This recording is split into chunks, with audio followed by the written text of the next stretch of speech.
Et nous avons essayé de vous démontrer qu'effectivement, lorsqu'il y a de la bonne volonté, un certain nombre de pratiques managériales saines de part et d'autre, il peut y avoir une très grande convergence entre les médecins et les gestionnaires. Et donc la différence n'est pas scientifique, elle est culturelle. Si vous vous demandez pourquoi on a dit que les médecins viennent de Mars et la direction de Vénus et pas l'inverse, c'est simplement parce que la direction, ça se dit au féminin, et ça a été l'origine de notre choix. Il n'y a pas d'autres analyses à faire sur la différenciation.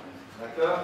Enfin, pour terminer, vous voyez la signature de l'institution, c'est le CHU Godin, qui vous parle avec Patrick comme directeur général et moi-même comme administrateur délégué. Nous allons faire ça en duo. C'est devenu une habitude chez nous dans notre institution. C'est-à-dire que c'est vraiment un duo, vous allez voir. Parfois on se prend les pieds en cours de route, vous nous excuserez, mais ça rend les choses un peu plus vivantes. Alors, commençons par, plus sérieusement, décliner les questions de départ sur lesquelles nous viendrons en finale pour voir si nous avons plus ou moins répondu. Faut-il impliquer les médecins dans la gestion hospitalière? Si on pose la question, c'est probablement oui. Donc si oui, comment les motiver à le faire? Qu'est-ce que la gestion hospitalière? Est-ce que c'est juste la gestion des finances et de la logistique? Et puis finalement, en quoi ces réponses sont-elles importantes? En quoi elles impactent finalement la performance au sens le plus large possible de l'hôpital? Pour y répondre, on va se baser sur deux sources pour nous et nos convictions. Alors, nos convictions, vous allez voir, elles sont fortes.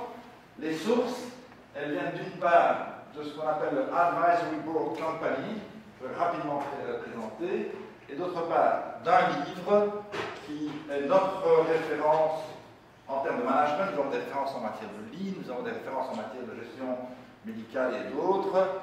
Il y a un bouquin en matière de management que je vous conseille, qui existe en français, qui s'appelle De la performance à l'excellence, de son même auteur évidemment Jim Collins. Et si vous devez un jour lire un bouquin consacré exclusivement au management, je vous conseille vivement celui-là. Je vais vous le présenter rapidement, et Patrick et moi nous en discuterons des conséquences dans la gestion hospitalière.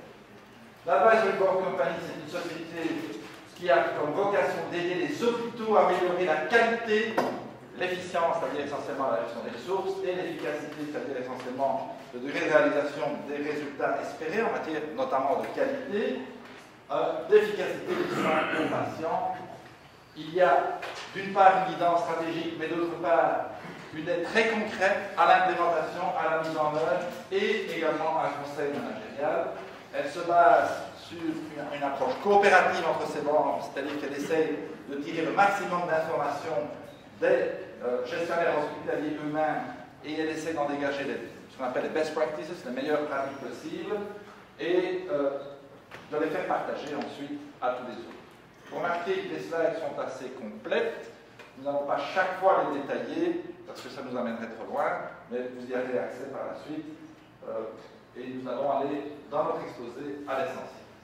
Le bouquin est parti d'une question fondamentale que Collins, professeur de Stanford, et son équipe se sont posées à un moment donné. Qu'est-ce qui fait la différence entre des entreprises qui fonctionnent moyennement ou même médiocrement et des entreprises qui font nettement mieux sur le même marché? Et donc, ils ont commencé par partir de l'observation des cours de bourse. Donc ce n'est pas une évaluation qualitative par la presse ou l'image.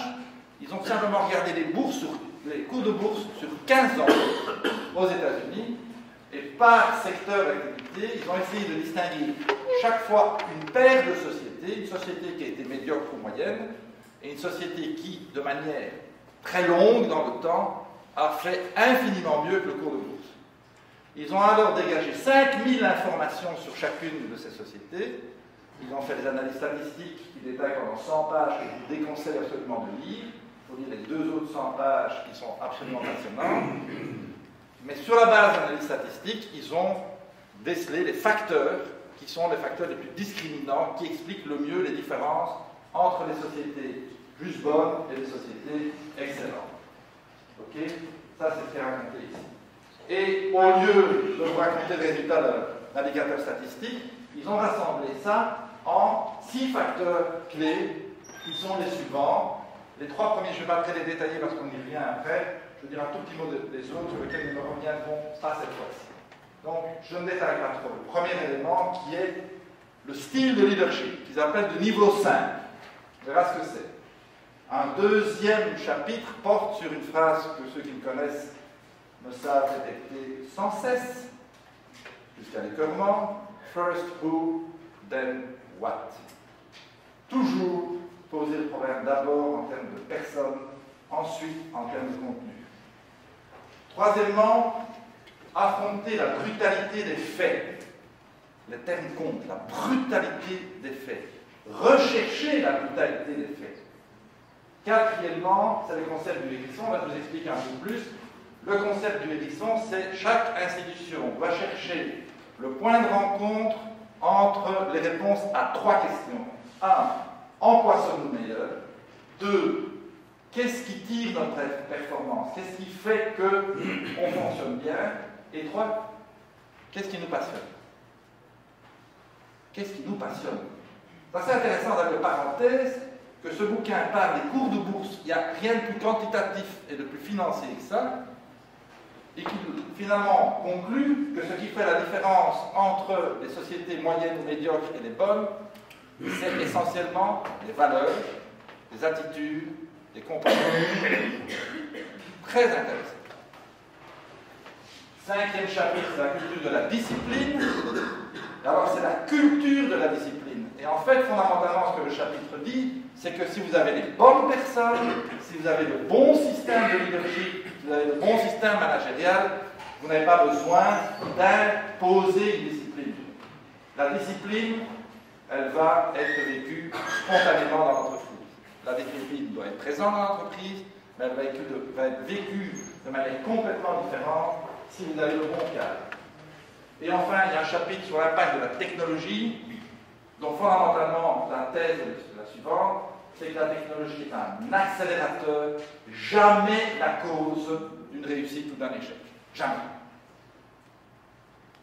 Alors, sur cette base-là, on va vous parler un peu plus longuement du leadership de niveau 5. On va parler de First Who Then What, de la confrontation à la brutalité des faits.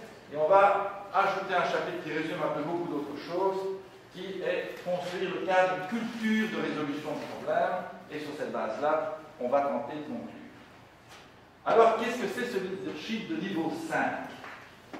En fait, il décrit 5 niveaux de leadership, évidemment. On part d'abord du niveau 1, qui dit, voilà, le niveau 1, c'est un individu qui est hautement capable. Vous allez dire, les autres, mais ils ne sont pas dans la société. D'accord? Il a du talent, un savoir, des bons, de bonnes habitudes de travail. Puis, il peut être un membre actif de l'équipe. Ce n'est plus qu'un individu. C'est plus qu'un individu. C'est un membre actif de l'équipe. Il apporte ses capacités au groupe. Il travaille efficacement à faire vivre le groupe. Il monte encore dans un grade et il devient un chef compétent. Il organise les personnes, il organise les ressources vers la poursuite d'objectifs, la réalisation de tâches. Et ça, généralement, c'est ce que les managers considèrent comme étant un chef compétent. Il s'arrête là. Si vous interrogez dans les organisations privées, publiques, marchandes, non marchandes, les patrons, à tous les niveaux d'entreprise, tous les chefs d'équipe, et vous demandez qu'est-ce que c'est qu'un chef d'équipe, ça c'est sa description. Dans 8 à 9 cas sur 10. Mais il y a 2 niveaux supplémentaires encore. Il y a le dirigeant efficace, alors lui, il ne fait pas seulement la répartition des tâches et la réalisation d'objectifs, il catalyse l'engagement de tous, il a la vigueur dans l'action, il a une vision claire et exigeante, il a une stimulation des performances. Et enfin, le leader de niveau 5, lui, il considère l'excellence qui dure, et alors avec un mélange paradoxal d'humilité en ce qui concerne sa propre personne et d'énormes ambitions en ce qui concerne son entreprise, son institution, son organisation. Et c'est ça qu'on retrouve également dans la littérature sur les hôpitaux, où on voit que le vrai patron, il inspire, il gère la relation, il développe les personnes, il gère les standards et les responsabilités, il planifie les organisations et il communique. Et vous voyez qu'on est bien au-delà, d'une part de la gestion des finances et de la logistique, d'une part, et d'autre part simplement de la répartition des tâches et de l'organisation. On parle d'inspirer les gens, de gérer les relations entre les gens. On parle de développer les personnes. Et un leader de niveau 5 consacre énormément de temps et d'énergie au développement des personnes.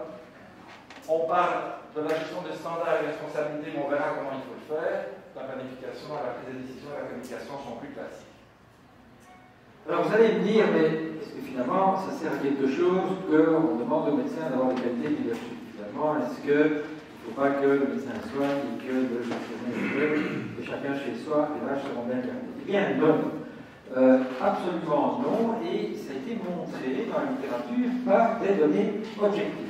Première donnée objective, c'est un travail qui a été fait aux États-Unis, mortalité aiguë, infarctus du myocarde, 11 hôpitaux qui utilisent exactement les mêmes schémas de traitement.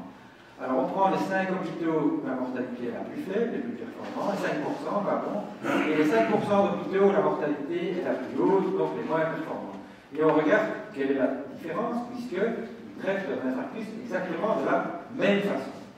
Et bien la différence, elle est où? Elle est que les moins performants sont les hôpitaux dans lesquels la communication est la plus déficiente, alors que les plus performants ont une culture de la communication et de la coordination. On voit que les moins performants sont encore avec des équipes médicales qui ont ce que j'appelle la culture du héros solitaire, le médecin qui dit tout seul va sauver des vies et tous les autres sont à son service. C'est le modèle du siècle passé, c'est un modèle qui doit être remplacé par un modèle collaboratif. Et effectivement, on voit bien que quand le focus est mis sur la performance de l'équipe plus que sur la performance de l'individu, les résultats cliniques sont meilleurs. Les moins bons à nouveau, culture de la non-transparence et de la culpabilisation, les meilleurs, culture de la mesure et du feedback. Donc effectivement, le style de leadership influence la survie des patients.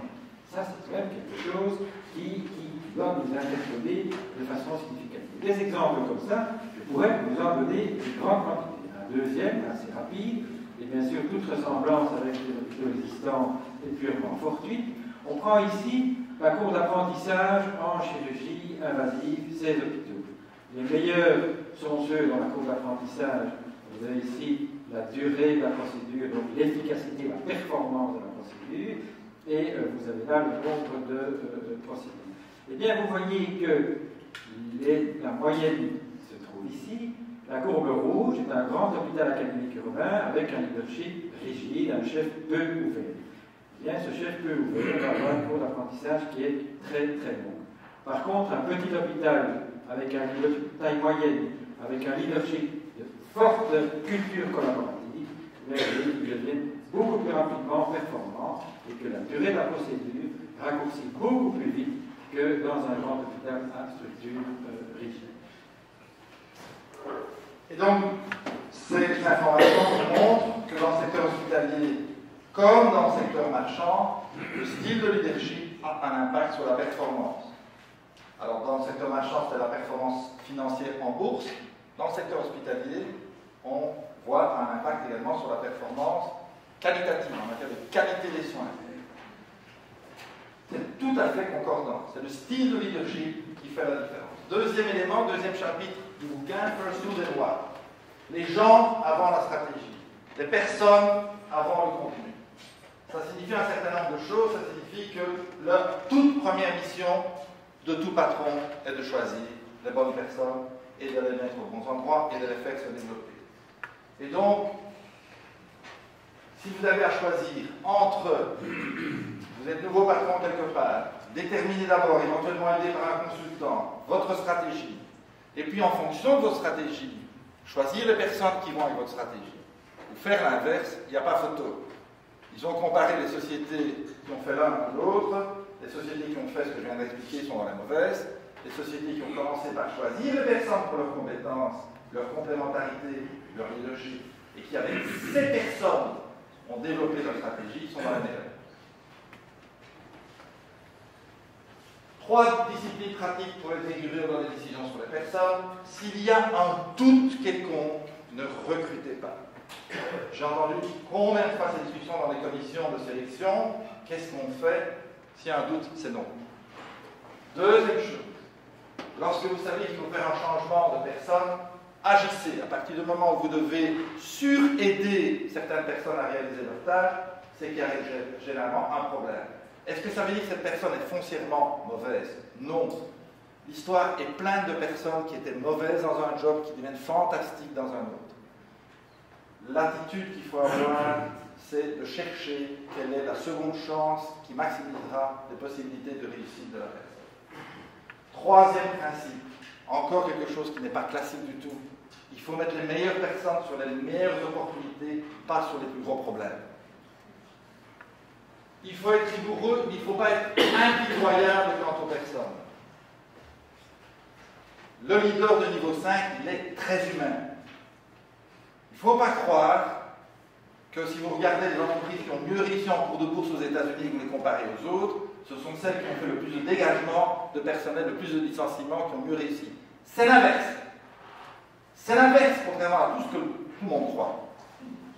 Les entreprises qui ont mieux réussi à long terme sur la bourse sont celles qui ont fait le moins de dégraissage. Il faut les motiver. Et là arrive la question d'un plan de développement par personne. Comment cette personne peut se développer dans le futur? Quel poste elle peut avoir dans les années à venir? Y compris son poste actuel. Mais si on le sait, parce que la personne veut rester là où elle est, comment peut-elle se développer à l'intérieur du groupe? Éventuellement qu'il la remplacerait dans son poste. Comment peut-on accompagner ces changements? Et il est évident qu'une formation continuée est indispensable dans l'organisation et qu'une cellule qui s'appelle un job center, par exemple, où l'on regarde où il va y avoir des déficits de personnel, où il va y avoir des excès de personnel, et comment on peut préparer les changements de personnes pour que là où il y a des déficits, on les comble par là où il y a des excès, est quelque chose d'indispensable. Troisième élément intéressant à savoir du bouquin, il y a guerre de relations entre les modes de rémunération et la performance. Guerre de relations. C'est le reste qui compte. Alors, on a vu les principes généraux du First School des boîtes. Regardons maintenant le First School des boîtes appliqué au choix des chefs de service médicaux. Oups! Sur quoi, quels sont les critères sur lesquels nous choisissons en général nos chefs de service médicaux? Eh bien, très rarement, pour leur expérience, pour leur qualité de leadership, mais en général, on travaille sur leur expertise médicale. On a un candidat chef de service, on regarde d'abord est-ce que c'est un bon médecin, est-ce qu'il a les compétences médicales. Puis, effectivement, en général, c'est par son expérience médicale qu'il gagne le respect de ses pairs, et c'est comme ça que finalement on le sélectionne comme responsable, avec comme résultat que nous avons des chefs de service qui sont parfois d'excellents médecins, d'excellents chercheurs éventuellement dans les hôpitaux académiques, mais qui malheureusement manquent de compétences, de qualité et d'expérience, ainsi que de traits de personnalité et de leadership. Et ça, c'est quelque chose qui doit vraiment nous questionner dans nos choix de chefs de service médicaux. Et tout ça, alors qu'il est bien prouvé, et là aussi je vais prendre 2-3 slides pour vous montrer parce que ça vaut la peine, il est bien prouvé que l'implication des médecins dans la gestion est bénéfique à la performance de l'hôpital. Alors ça, ce sont quelques dias qui sont sortis aussi d'Advisory Board, qui sont en général sur des grosses études multiscientifiques. Eh bien, on voit ici que sur cette slide, nous avons la qualité moyenne, un indice assez composite, et nous avons le pourcentage de médecins dans les organes de gestion, 240 hôpitaux, par ceci c'est en Grande-Bretagne, c'est pas aux États-Unis. Et bien, vous voyez que plus il y a de médecins, on passe de 8 à 18% qui sont impliqués dans la gestion de l'hôpital, et bien plus la qualité moyenne de ce hôpital monte, et ce n'est pas anecdotique, c'est 240 hôpitaux. Cette implication apporte d'ailleurs des résultats positifs sur tous les fronts.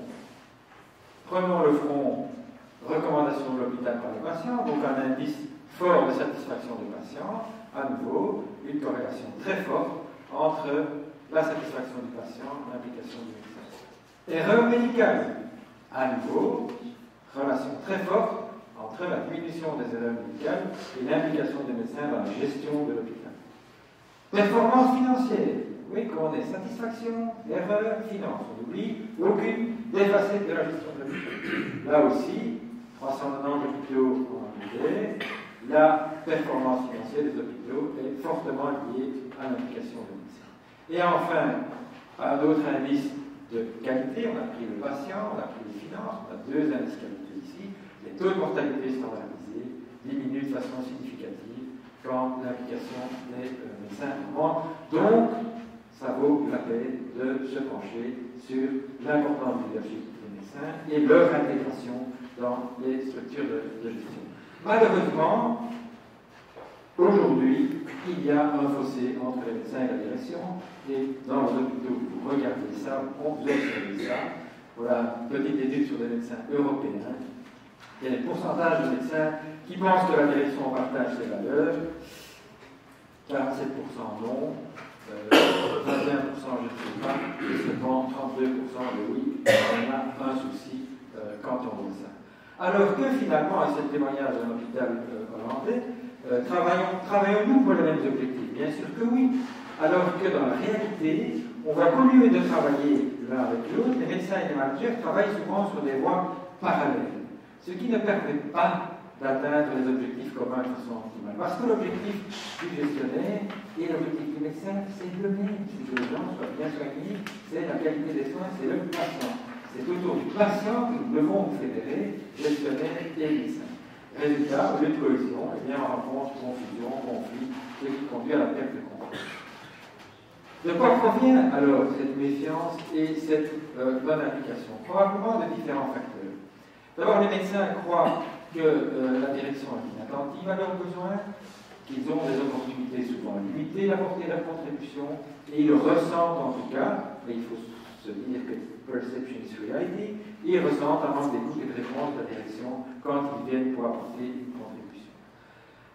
D'un autre côté, ils ne se sentent pas non plus informés, et l'information est un point capital. Le médecin est demandeur d'informations sur la gestion de son hôpital. Donc, ils ne se sentent pas assez informés sur les enjeux. La communication entre le médecin et la direction est en général pas bonne. Elle se fait parfois avec l'échelle des départements, parfois avec l'échelle des services. Et puis, il y en a très très difficile parce que cette information, finalement, décante et percole jusqu'à l'ensemble du corps médical. Donc, la communication est faite, voire parfois présente, mais souvent mal comprise. Résultat, les médecins se sentent déconnectés des réalités de gestion de leur hôpital et sont donc parfois réticents à s'impliquer. La direction, elle, de son côté, écoute, mais elle ne connaît pas toute l'histoire. En effet, il y a entre elle et la majorité silencieuse une minorité bruyante, très souvent. C'est un petit groupe de médecins qui participent de manière forte à la discussion, à la gestion, et qui manifestent généralement leur mécontentement. Alors que la majorité silencieuse, ce n'est pas qu'ils sont pour ou qu'ils sont contre, c'est simplement qu'ils s'impliquent rarement, et donc qui rapportent très très peu de feedback. D'autre part, les langages sont différents. Prenons un exemple, on veut améliorer la qualité des soins aux patients, et le manager dit, ton patient, médecin, ton patient reste trop longtemps à l'hôpital. Le message, c'est, attention, s'il reste trop longtemps à l'hôpital, il augmente les chances d'attraper une infection, et en plus, il empêche aussi un nouveau patient d'entrer et de bénéficier des soins. Alors que le médecin, qu'est-ce qu'il dit, lui? Il dit, moi, votre discours ne m'intéresse pas, ce que je veux, c'est me concentrer uniquement sur les soins que je produis à mon patient. Sous-entendu, oui, l'initiative du gestionnaire est peut-être bonne, mais moi j'ai une lourde charge de travail, je suis inquiet de ne pas avoir assez de temps pour soigner mon patient si je contribue à ce projet de réduction de la durée de séjour. Dès lors, la perception du patron, c'est que ce médecin ne coopère pas, il n'est pas intéressé à supporter l'amélioration. Résultat des courses, la perception du médecin, c'est ce manager est uniquement intéressé par diminuer les coûts et je ne suis pas sûr que ça soit bien pour mon patient. Et voilà un schéma de non-dialogue constructif entre direction et médecin. Avoir sauvé, ça doit être des histoires vécues pas si rarement que celles-là. Et donc le résultat, c'est que finalement les objectifs sont communs, et ça, quand on prend un peu de recul, les uns comme les autres sont d'accord pour dire que les objectifs sont communs, mais ils sont occultés par un discours et par des langages malheureusement différents et qui se croisent rarement. Alors que, quand on creuse un petit peu, eh bien on voit finalement que, quand on pose des questions aux médecins et aux gestionnaires, on voit qu'ils sont plus étroitement alignés avec le management que ce qui est supposé. Et donc on a ici sur 240 CEO européens sur un certain nombre de médecins, on a regardé quels étaient les objectifs les plus importants pour eux. On leur a demandé quels sont pour vous les 3 objectifs les plus importants. Et vous avez en rose les médecins et en bleu les managers. Et vous voyez que la qualité des soins, les uns et les autres le mettent tout de même en 1. L'expérience patient, les uns et les autres le mettent en 2. Assurer un trajet de soins sans erreur au patient, vous voyez qu'on est quand même très proche.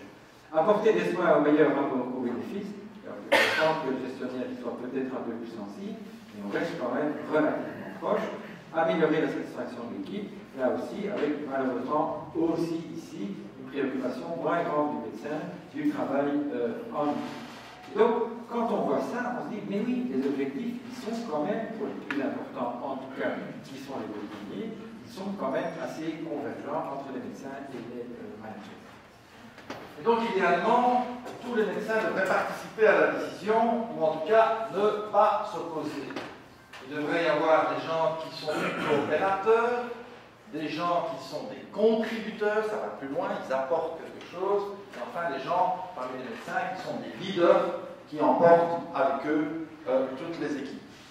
Alors, est-ce que ça veut dire que, idéalement, tous les médecins sont des bénis-oui de la direction?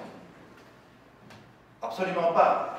Le pire dans la collaboration qu'il peut y avoir entre 2 catégories de personnes, ou, peu importe, des personnes au sein d'un même comité de direction, donc des individus, c'est que les gens se transforment en yes men.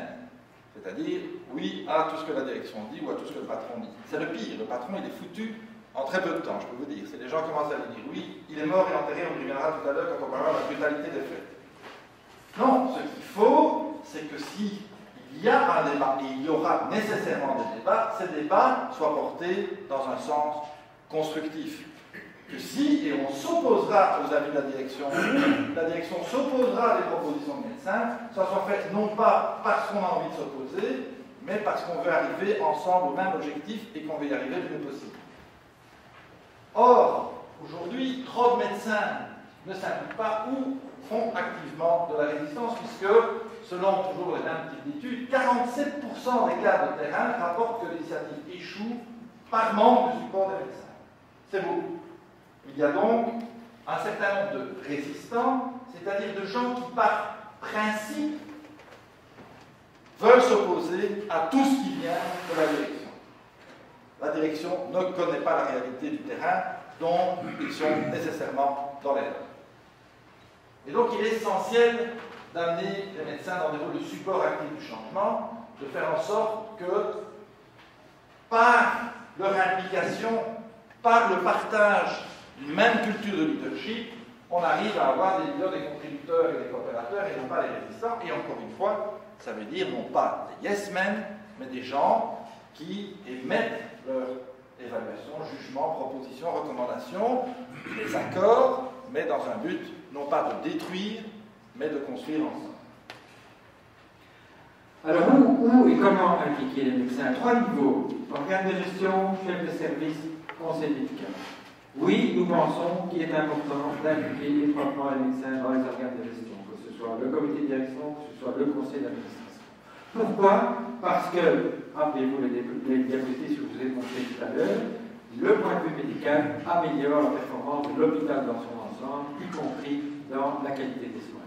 Il donne des informations sur les implications médicales du management de l'hôpital et le médecin peut identifier des opportunités d'amélioration basées sur ses expériences de terrain. C'est tout de lui qui est avec le patient au jour le jour.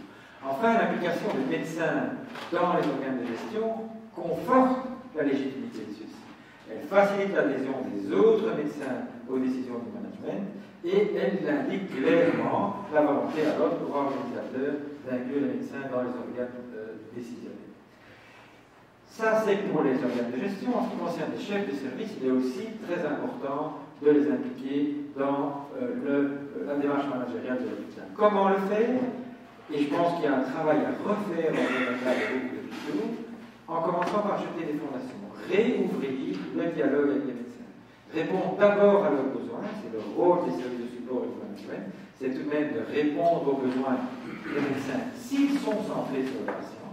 Je ne parle pas ici des caprices des médecins, je parle des besoins centrés sur le patient et de s'assurer qu'ils soient correctement informés. Après avoir ouvert le dialogue, recrutons des alliés, sélectionnez des alliés pour leur qualité de leadership. C'est des médecins qui sont les meilleurs leaders que le management de santé. Les aider à compenser leurs déficits en compétences, formation, et étendre le groupe aux autres leaders potentiels.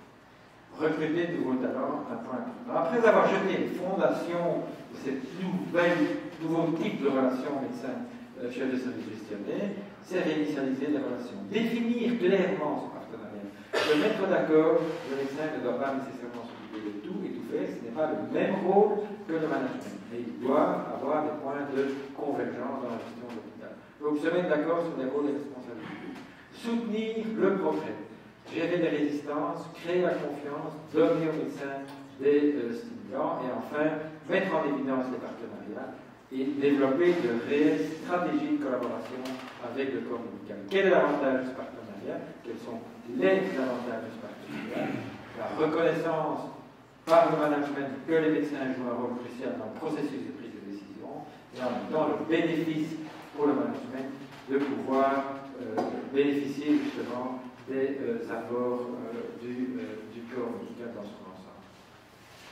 Conseil médical, je pense qu'on devrait pouvoir évoluer aussi dans l'avenir vers un rôle un petit peu différent et passer de l'ancien modèle avec l'avis consultatif de temps en temps, effectivement, consultatif. Vous savez, les organes de décision, les organes de gestion qui prennent les décisions et demandent ex post, a posteriori, un avis au conseil médical. Je pense qu'il est beaucoup plus productif de développer ensemble une stratégie en tandem et d'aller vers les conseils médicaux avant de demander un avis formel qui soit renforcé ou non, plutôt que d'attendre que cette activité est déficelée par un management qui doit être terrain. Troisième chapitre, la confrontation à la brutalité des faits. Le terme brutalité, encore une fois, est important. Il faut qu'il y ait une culture d'ouverture à cette brutalité des faits. Et je vous le disais tout à l'heure, à partir du moment où un patron s'entoure de yes men, il est foutu. Et donc c'est démontré à nouveau par Jim Collins que parmi les différences fondamentales entre les entreprises qui ont réussi et les entreprises qui ont raté, dans les entreprises qui ont réussi, le patron a réussi toujours, malgré ses succès, à rester ouvert à la critique et à accepter de se remettre en question. La grande difficulté, c'est de le faire malgré les succès. Et donc, il faut créer un système dans lequel les faits arrivent dans leur brutalité. Comme ça, même si vous avez des succès, vous continuez à avoir des faits sur la figure. Ce système, c'est d'une part l'ouverture aux autres, c'est aussi les indicateurs de résultats, c'est la mise au point de tableaux de bord qui font que la réalité vient du terrain, et c'est un certain nombre de pratiques managériales sur lesquelles je vais rapidement revenir. Donc il faut trouver un moyen pour faire en sorte que chacun ait une chance d'être entendu. Il y a une phrase dite un jour d'un manager américain que j'adore: Bad news should travel fast. Or, il y a des peurs de la capacité du manager à devenir leader. Un manager qui s'ouvre ainsi, qui fait en sorte que les gens ont la parole, qui fait en sorte que les gens peuvent prendre en main leur destin et peuvent jouer réellement le rôle dans l'organisation, se rencontrent 7 peurs. La première peur, c'est la peur de l'échec. Parce que beaucoup de managers sont persuadés que s'ils veulent réussir, s'ils veulent bien le faire, ils doivent le faire eux-mêmes. Ça, vous entendez énormément. Vous demandez à vos collaborateurs, je suppose que c'est ton collaborateur qui va faire ça. Ah non, si je le laisse faire, ça va être trop long, trop lourd, trop compliqué, je préfère le faire moi-même.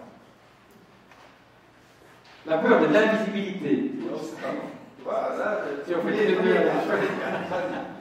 la peur de l'invisibilité. En donnant plus de responsabilités à ses collaborateurs, le manager peut avoir peur de perdre la reconnaissance et le feedback du terrain. Ensuite, le problème, c'est que si les collaborateurs prennent de plus en plus d'importance, s'ils ont de plus en plus à dire, s'ils participent de plus à la décision et à l'implémentation de la décision, mais ils peuvent se sentir à un moment donné inutiles. C'est une autre peur. La peur du chaos. À tout hasard, il n'y a pas de dessin chez Clément dans la répartition des peurs entre les deux.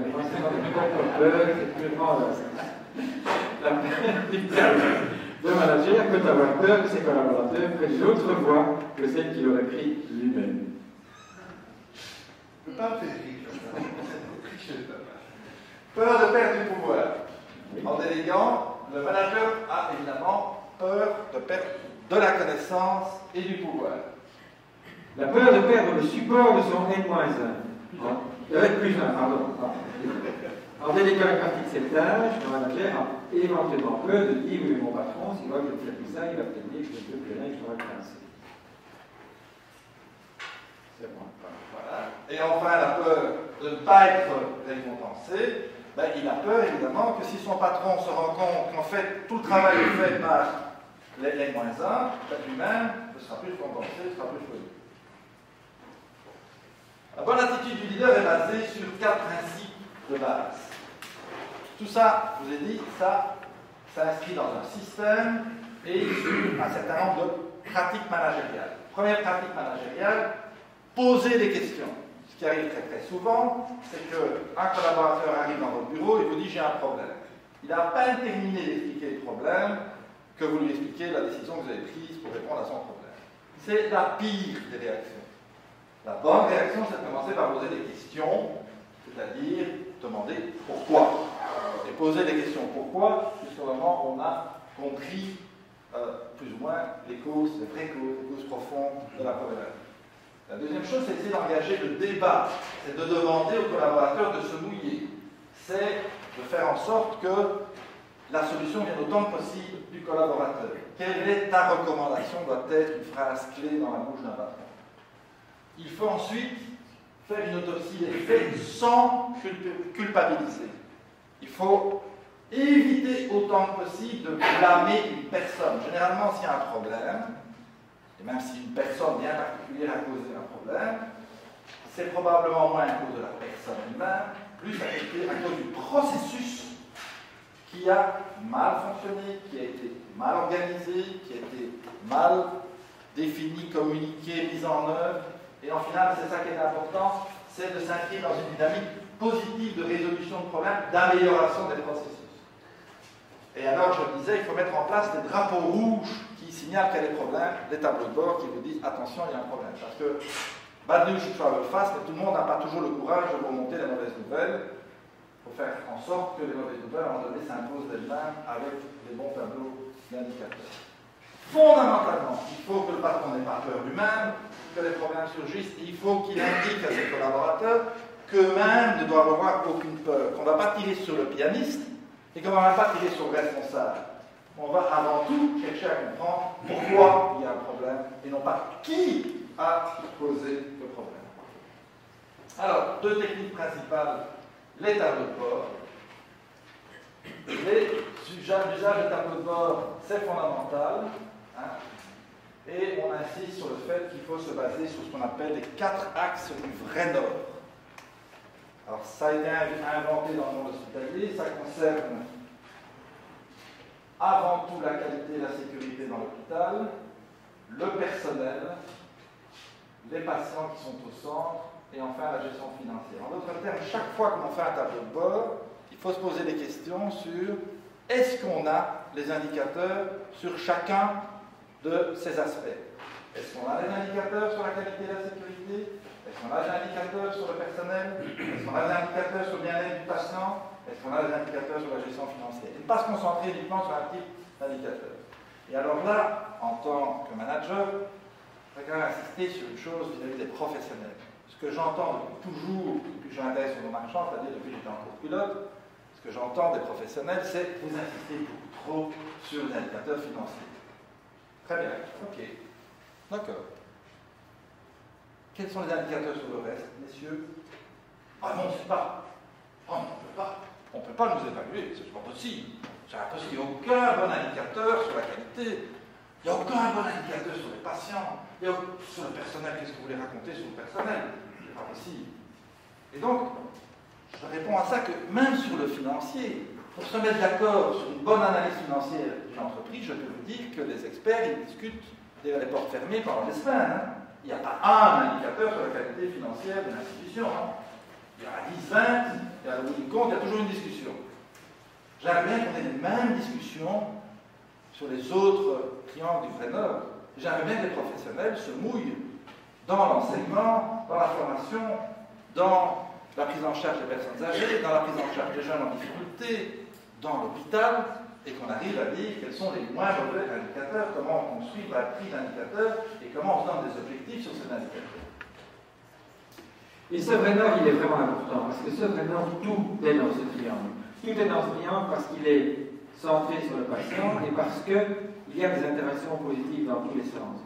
Ça, c'est notre modèle hospitalier. Ça, c'est ce que vous retrouvez dans la littérature des entreprises. Effectivement, c'est la non-qualité qui a un coût, vous le savez, et qualité-sécurité induit une bonne gestion financière, induit un personnel satisfait, et on peut avoir un boucle vertueux dans ce sens-là. Vous pouvez le faire dans l'autre sens. Une bonne qualité, une bonne sécurité rend un personnel fier, contribue à la gestion, un personnel fier et heureux et performant, et une gestion financière performante nous permet d'investir dans la qualité. Il n'y a pas d'antinomie entre ces points, c'est ça qui est important. Il n'y a pas d'antinomie entre une bonne gestion financière, un bien-être du personnel et la qualité des soins. C'est démontré, je le répète, aussi bien dans le monde hospitalier que dans le monde de l'industrie. Mais n'oublions pas d'y ajouter ce concept important qui est la connaissance du terrain. Le bon gestionnaire, s'il veut se rapprocher du médecin, s'il veut pouvoir dialoguer avec le médecin, il doit faire ce que les Japonais appellent le genba, c'est-à-dire là où se passe l'action. C'est un moyen majeur de découvrir la réalité en posant toutes les questions, en posant le pourquoi autant de fois qu'il faut, auprès des acteurs de terrain. Et là où l'action se passe, c'est-à-dire sur le terrain, le gestionnaire doit briser la chaîne qui l'attache à son bureau et à son ordinateur. Et cette transparence des performances, cette transparence des indicateurs multiples, elle est bénéfique à tous les niveaux. Particulièrement, elle va influencer les niveaux de performance des médecins. On peut à la louche évidemment, c'est un petit peu caricatural, mais on peut séparer les médecins en trois groupes. La minorité médiocre, tout juste motivée à s'améliorer dans la concurrence des collègues, il faut les aider, il faut les faire bouger vers l'avant. La majorité du milieu, ceux qui sont motivés de se distinguer personnellement de la moyenne, qui sont capables d'identifier les meilleurs pour s'en inspirer. Il faut être capable, d'identifier les meilleurs pour s'en inspirer. Et enfin, vous avez le top du top. Et ceux-là, vous devez vous entourer d'eux pour essayer de tirer les autres vers l'avant. Ceux-là, il faut les récompenser pour leur excellence. Ce sont en général tous des supporters de la transparence. Ceux-là n'ont pas peur de la transparence. C'est plutôt ceux-ci qui ont peur qu'on mette le résultat en avant. Et ils sont des exemples pour les autres et peuvent les stimuler. Cette performance de l'hôpital, elle va augmenter au fur et à mesure que vous déplacerez cette courbe vers la droite, cette unité-là. Les médecins sont en général intéressés par ces mesures. Les médecins sont des sportifs. Ils détestent de perdre, ils détestent de ne pas travailler, ils détestent de ne pas être les meilleurs, et les efforts d'amélioration de l'hôpital dans son ensemble doivent pouvoir être liés à leur pratique médicale, doivent pouvoir les toucher dans leur performance médicale. Si vous gestionnez, vous arrivez à prouver que leur performance n'est pas suffisante sur des faits objectifs qu'ils ne peuvent pas contester et que vous comparez entre les collègues, à ce moment-là, vous les aiderez à participer à l'amélioration continue de votre hôpital, la situation d'un médecin suédois. Malheureusement, ça aussi, je suis sûr que vous rencontrez ça dans tous les hôpitaux, les médecins qui méfient des chiffres. Ou là, les chiffres de la direction, il suffit que vous vous trompiez une fois, un petit peu, sur un chiffre, et ils en déduisent que tous vos chiffres sont mauvais. Puisque vous vous êtes trompé une fois, vous allez vous tromper toutes les autres fois. Donc soyez prudents dans, je vois tout le monde rigole, mais c'est parce qu'on vit ça tous les jours, le gestionnaire. Donc ça veut dire qu'il faut être prudent et être validé suffisamment le coup. Effectivement, 70% des médecins interrogés dans cette étude pensent que les chiffres, on parle de 556 médecins aux États-Unis, donc c'est pas un tout petit nombre, et bien 70% de ces médecins aux États-Unis, vous voyez qu'on n'a rien inventé, ne croient pas aux chiffres. Et les réactions habituelles, c'est quoi? La performance de chacun peut être calculée, ce sont les autres qui sont responsables de ces résultats. Il n'y a pas de comparaison, parce que moi, mes managers, ils sont différents de tous les autres. Chaque fois que vous avez un médecin, il dit c'est pas la même chose, vous ne pouvez pas me comparer à mon voisin, c'est pas la même population, moi je suis en ville, ils sont à la campagne, moi je suis universitaire, ils sont pas. Ils ont toujours votre profil, ces malades sont différents. Là, ces chiffres ne reflètent pas la réalité, qu'on des fois on en pense. Et donc, il n'est absolument pas discuté que le chiffre que le changement de comportement d'un médecin sera guidé par les chiffres adéquats. Si vos chiffres sont robustes, s'ils parlent au médecin, s'ils sont suffisamment orientés vers les préoccupations du médecin, eh bien je pense qu'on arrivera à le faire changer de comportement. Le problème important est de faire accepter la qualité des chiffres. Si nous avons des personnes qui discutent sur ces chiffres, plutôt que de mettre en place des services de qualité, parce que c'est ça le problème. Hein. Ah, votre chiffre est faux, donc on va faire un groupe de travail pour essayer de voir si le chiffre va être juste. Et finalement, après avoir réuni 5 fois votre groupe de travail, vos chiffres ils seront à 1% différents de vos chiffres du début. Et vous arrivez, vos chiffres étaient faux, il y a 1% de différence. Donc c'est vraiment contre ça que nous devons, je pense, lutter si nous voulons impliquer les médecins dans cette culture de chiffres et de la mesure qui est fondamentale, mais vraiment fondamentale, je pense, pour moderniser le monde. Fournir les bons chiffres, c'est un défi majeur. Alors, il faut accepter d'investir de l'argent et des ressources dans les chiffres. Et les comparaisons que je fais parfois, si vous regardez dans le secteur marchand, l'investissement que fait une société de production, par exemple, de poudre à savon, dans l'évaluation de son produit et dans les progrès qu'elle peut faire en matière d'efficacité de sa poudre à savon, dans les tests sur son produit, dans les évaluations sur les effets de ses produits, dans les tests auprès de clients, dans les tests sur les vêtements, etc. Vous voyez quel est le pourcentage consacré par une société marchande qui veut juste faire de l'argent en vendant la poudre à savon. On doit être honteux dans le secteur marchand de voir la faiblesse des investissements que l'on fait dans l'évaluation de nos performances. C'est une honte. On se prétend, nous, non marchands, travailler pour des valeurs, mais on ne mesure rien quant à notre efficacité sur ces valeurs, ou à peu près. Et là, il y a un investissement qui doit être fait tant au niveau macro, de la part des instances, des autorités, du gouvernement, et ceux-ci participent à ça, à tout ce qui est en formation, tout ce qui est évaluation, tout ce qui est réflexion managériale fait partie de cet investissement, mais aussi au niveau micro, dans la mesure concrète de chiffres. Bien entendu, une réaction que vous allez avoir aussi, c'est qu'il y a une perturbation dans les processus cliniques. On mesure, donc on soigne moins bien. Ah, c'est clair qu'il faut mesurer sans perturber le processus humain de soins. Il faut se rendre compte qu'on va avoir des données contradictoires, et alors on prétend qu'on fait dire aux chiffres tout ce qu'on veut leur faire dire. Ce n'est pas vrai, il y a une seule vérité qui va sortir des chiffres, mais il faut se donner le temps, un, de bien définir les chiffres, deux, quand on a les chiffres contradictoires, d'analyser les causes de ces différences et d'arriver à découvrir la vérité, il y en a qu'une. Bien entendu, il peut y avoir une lenteur d'acquisition due aux sources nombreuses. Alors, quel principe? Il faut une double démarche. Il faut une démarche top-down, c'est le sommet de l'institution qui doit déterminer. On va toujours travailler, par exemple, avec les triangles du vrai nord. Mais il faut aussi une démarche bottom-up, parce que ce sont les gens du terrain qui savent mieux, en principe, ce qu'on veut essayer de mesurer, et qui souvent ont les bonnes idées sur les bons indicateurs.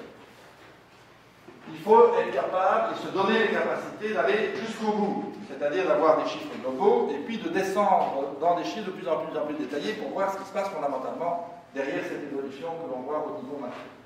Il faut faire en sorte que l'accès à ces données soit le plus facile possible pour les participants. Il faut que les données soient les plus récentes possibles, ce qui est souvent un gros problème dans le domaine de la gestion hospitalière. Et il faut que ça se base évidemment sur un système informatique intégré. Il faut qu'une des missions de l'informatique soit pas seulement de faire tourner l'hôpital, mais aussi de fournir les bons chiffres au bon moment aux bonnes personnes. Alors, faisons quand même attention qu'il ne faut pas aller non plus très loin dans l'informatisation. Les données de base sur la qualité peuvent être réunies par les intervenants sur un bout de papier et conciliées par la suite sur un tableau Excel avec une qualité de valeur excellente. Quatrième élément, c'est construire le cadre d'une culture, c'est le dernier, rassurez-vous, de résolution de problèmes. La base de cette culture, c'est l'entretien de progression. Qu'est-ce qu'il y a dans cet entretien de progression entre le N et le N+1? Mais si on a des tableaux d'indicateurs, si on a des objectifs, le premier élément, évidemment, c'est de se mesurer par rapport à ces objectifs. Où en est-on? On s'est donné une série d'objectifs sur les 4 axes du Brenner. Où en est-on? Est-ce qu'on a atteint ou non ces objectifs? Et Patrick le disait tout à l'heure, chacun va toujours dire « oui, mais je ne peux pas être comparé aux autres ». Excellent, dans certains cas, effectivement, il faut faire très attention aux différences. Mais alors, on peut au moins se comparer à soi-même. Et entretien de progression, dis bien ce que ça veut dire, ce n'est pas un entretien d'évaluation sur une performance absolue, c'est un entretien sur l'amélioration par rapport à la dernière fois, on en a parlé. Et avec soi-même, en général, on peut se comparer. Deuxième élément, cet entretien va porter sur les compétences qui sont attendues pour la fonction, normalement un descriptif de fonction qui détermine ces compétences, et sur de nouveau leur évolution. Ce qui est important, pas tellement si on a dans l'absolu telle compétence, tout le monde n'est pas parfait en tout, bien entendu, mais l'évolution. Et enfin, le respect des valeurs. Une organisation doit définir ses valeurs, de manière très claire, auxquelles elle espère que tout le monde va adhérer. Et on va avoir un entretien sur le respect de ces valeurs à l'intérieur de l'organisation. Ça permet alors l'application de ce qu'on appelle le PDCA, mais ça je ne crois pas que je vais expliquer, à tous les niveaux, planifier, démarrer, confirmer, agir, c'est-à-dire que cette culture doit se traduire non seulement dans un entretien une fois par an, mais dans une façon de concevoir l'amélioration continue de l'organisation à tout moment. Et donc cette culture implique quoi entre le gestionnaire et le médecin? Elle implique liberté, responsabilité, autodiscipline et confiance. Construire une culture de liberté et de responsabilité à l'intérieur de ce cadre qui est formé par les tableaux de bord et les entretiens de progression. C'est choisir les bonnes personnes capables de discipline, prêtes à aller aussi loin que possible pour remplir la responsabilité. Et là, on doit être vigilant dans le choix qu'on fait pour nos cadres, pour nos responsables, ne pas confondre bien sûr discipline et thérapie. Tout le temps revenir à ce phénomène. Les quatre composants de ce triangle, il faut tout le temps revenir à traquer et mathématiques autour de ces quatre aspects que nous gérons à l'hôpital. Dresser une liste des choses qu'il faut arrêter de faire, ça, il ne faut pas avoir peur de faire ça de temps en temps aussi. Et voilà. Et donc en conclusion, 3-4 liens pour conclure maintenant, et on va essayer de se renvoyer la balle. Je prends tout à fait ma casquette de médecin et Baudouin, celle de gestionnaire. En conclusion, a-t-on répondu à la question de départ? Comment répondre à la question de départ? Et donc, je te pose la question, Baudouin, faut-il impliquer les médecins dans la gestion hospitalière? Et donc, vous l'avez vu, sur une base de série de chiffres, oui, parce que tous les résultats sont impactés. Patrick a montré des graphiques qui étaient tout à fait frappants à cet égard. Et sur tous les triangles du Nord. Et je voudrais faire une petite parenthèse, Patrick, parce que vous pouvez très bien lire dans cet exposé, ils ont été très théoriques. Mais on s'est un peu brouillé, Patrick et moi, avec tout le comité de direction et les cadres de notre organisation. On s'est fixé des objectifs à 3 ans sur chacun de ces triangles. Donc, dans 3 ans, vous pouvez nous demander si ou non on a atteint notre objectif et sur quel triangle du Nord. Toute l'institution sait qu'on a un objectif précis en matière de qualité. On a choisi le moins mauvais des indicateurs pour toute l'institution. On a un objectif précis sur le personnel, on a un objectif précis sur les patients, on a un objectif précis sur la gestion financière. Mais maintenant, Patrick, comment motiver les médecins à le faire?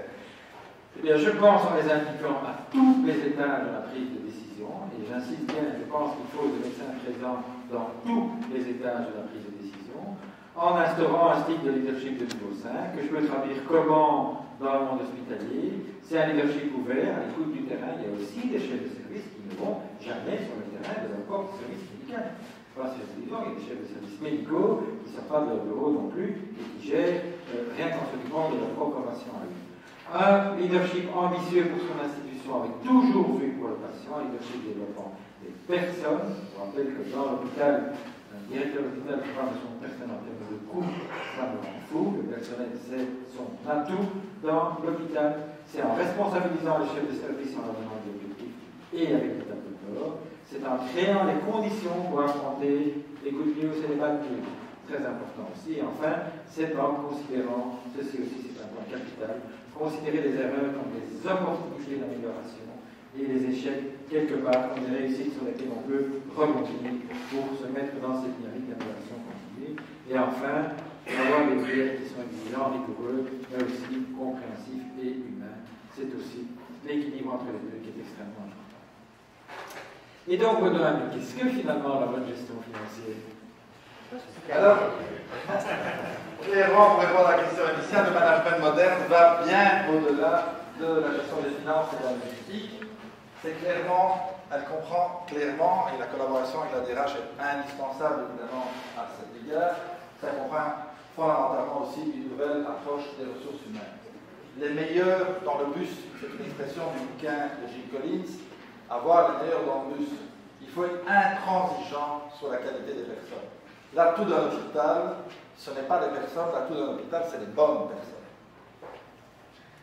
La gestion des carrières, la gestion du changement, la mise en place d'un job center, c'est aussi la dynamisation de l'organisation. Je crois qu'on vous a assez parlé du framework, on vous a assez parlé des tableaux de bord, on vous a parlé des entretiens de progression, on vous a parlé des visites sur le terrain, des game plans.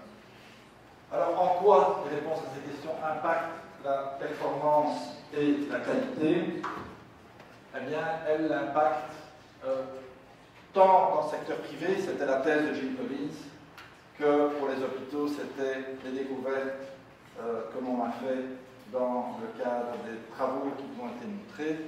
Et donc, les secteurs marchands et non marchands sont tout à fait concordants pour dire que le style de leadership impacte fondamentalement la performance. Et donc, dans l'hôpital, quand ce style de leadership doit être ouvert et invitant, il ne peut se faire qu'en pleine collaboration avec les médecins et tout ce qu'ils peuvent apporter au niveau du management. Merci de votre attention.